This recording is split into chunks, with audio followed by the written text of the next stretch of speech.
You're at a social gathering and the spotlight is on you.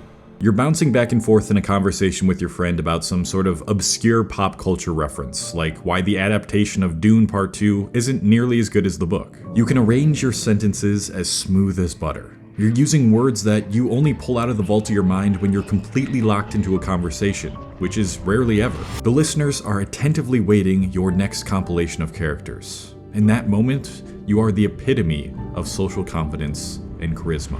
2 days later, you find yourself in a similar situation. You're with a couple other friends, but in a different environment with some other strangers you don't know. You try to start up some small talk, but every answer leaves the conversation drier than it started. You begin to feel uneasy.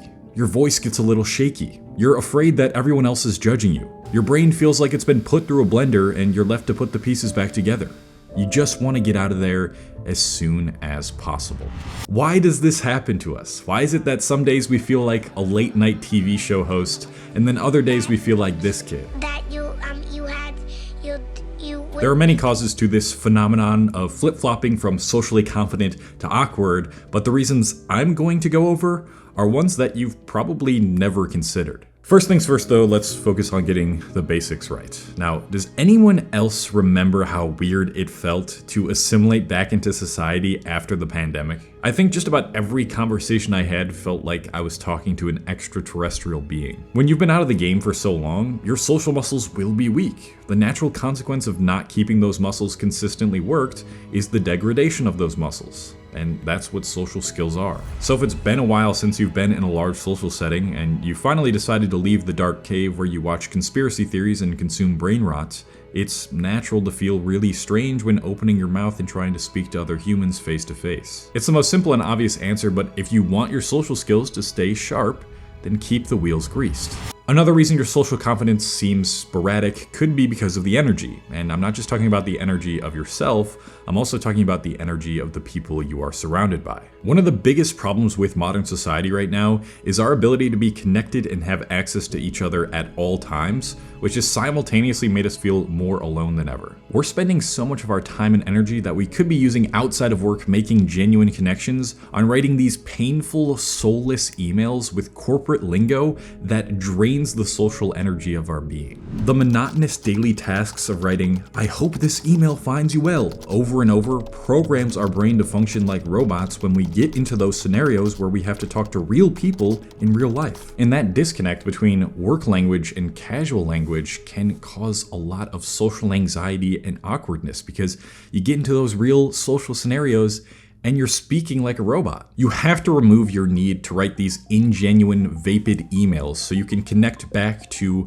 how humans were always supposed to communicate. You need to let something like AI do this type of work for you, and that is why I want to talk about today's sponsor, Magical. Magical is a free productivity Chrome extension that you can set up in seconds, and it uses AI to automate all that boring work that many of you do in your jobs, like writing emails or updating forms and spreadsheets. For example, let's say you're on the most robotic sounding platform of them all, LinkedIn. I understand that a lot of you are looking for jobs on there, but spending hours per day writing messages to people who work for the companies you want to work with, or the companies themselves, is probably making you sound like a corporate zombie in real life. With Magical, all you gotta do is create a template that gets triggered when you type in a keyword somewhere. Then when you type in the trigger, it will fill in the placeholders with the LinkedIn profile's name and company, so you don't have to do anything. You can use it on any platform too, like when you're writing out that email to a colleague about that information they were supposed to send you days ago, but they still haven't sent it, and now you're starting to get mad because they're so lazy and make you do everything they should be doing, but then Magical comes in and makes you sound much less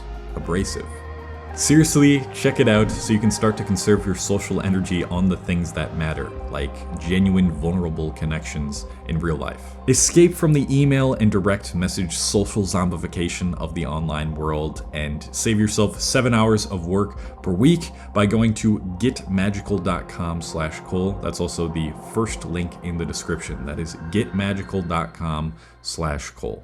Now, like I said before the ad read, it is often not the case of your own energy being the the problem in a social setting, but rather the energy of the people that you are with. I'd consider myself a pretty confident person in real life. I rarely, if ever, get social anxiety, and even though I'm usually one of the more quiet people in a social setting, if there is a reason for me to talk, or if I feel really compelled to have a deep conversation, then I have no problem doing so. But every so often I am with a person or a group of people that makes me feel really uncomfortable. And I know that's not their intention, but it's either that I have absolutely nothing in common with this person or these people, or that they're just really awkward themselves. You know, it's often said that you are who you surround yourself with. So if who you surround yourself with are people who have a lot of social anxiety and they're awkward, then you're naturally going to feed off that energy and you're going to feel awkward yourself no matter what. So here's the deal. Here's what you need to understand.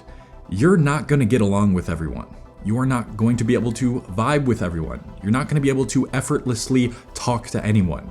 And that's okay. Most humans have this intuitive feeling when the energy of a certain person or group does not feel in congruence with their own energy. And if you've been putting off that intuitive repelling, we'll call it, for the sole purpose of trying to make more friends, fit in, and become less socially awkward, stop, because it's only making you more socially awkward in the long run. This might be one of the only instances on my channel in which I say it's not your fault, but it is your fault if you continue to hang around with people who make you feel uncomfortable and socially anxious because of their energy. You have a burning desire, don't you?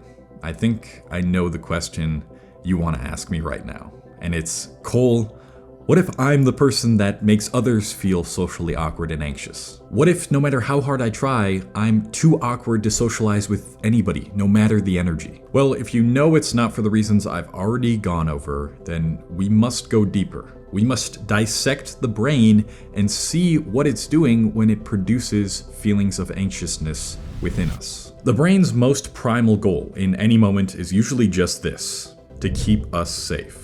According to our brain and body, if we're not optimizing our survival, then we have the chance of being vulnerable to danger, and that's the last thing it wants. So let's apply this truth to socializing. When the brain interprets a social setting as having the potential to embarrass yourself, and thus be socially isolated, it will start to produce the feelings associated with fear in your body.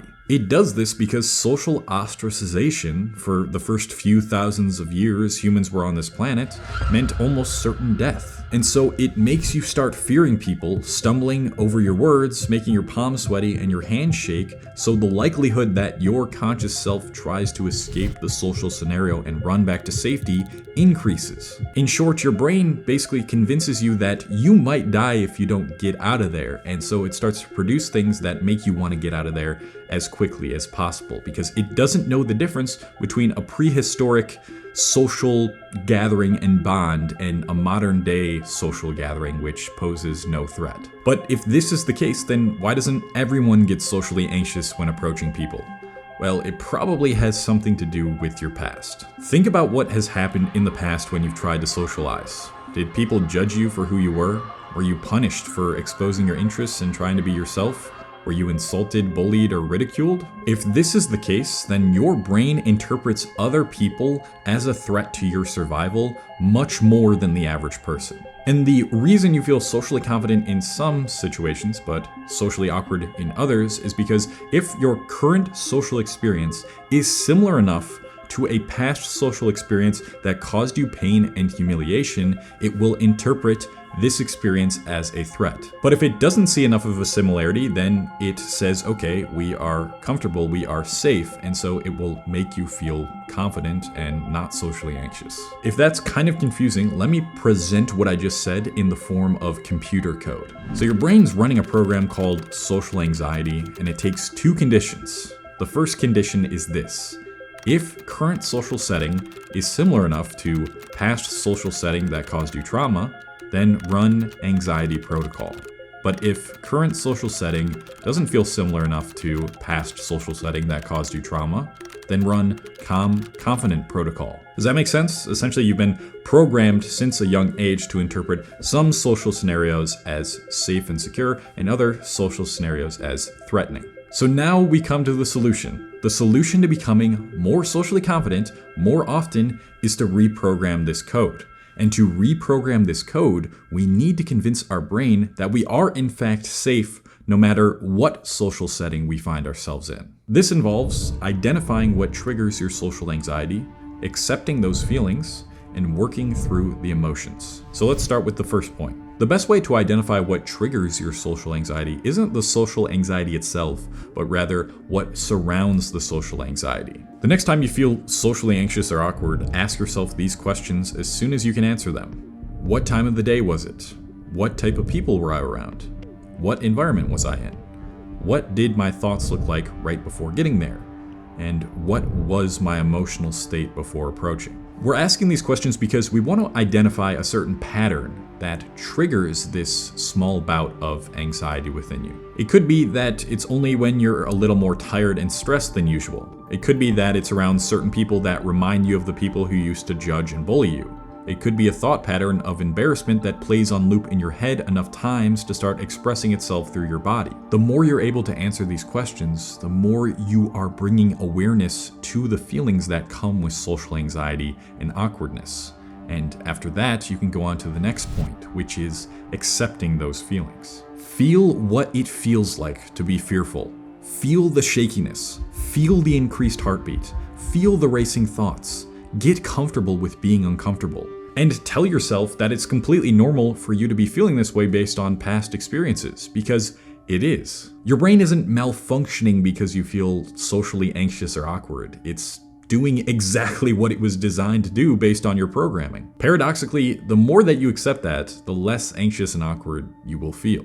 And lastly, you can start the process of working through these emotions. This is going to feel really intense, but accepting and feeling those emotions is not a complete process without the transformation and movement through those emotions. We need a way to convince our body and brain that we are, in fact, not in any sort of danger. There is no threat here, and the worst case scenario is simply just getting judged, and we're not going to die for that. And the best way to convince our subconscious of this is to see these emotions as our friends. Yes, it sounds really corny, but this indicates to our brain that we're safe because these emotions are supposed to be there. They're our friends. There's nothing wrong with them. And so when you feel safe, you're going to feel comfortable and more confident. In the moments where you feel awkward or anxious, really just allow yourself to be awkward and anxious. Remind yourself that there's nothing wrong with you.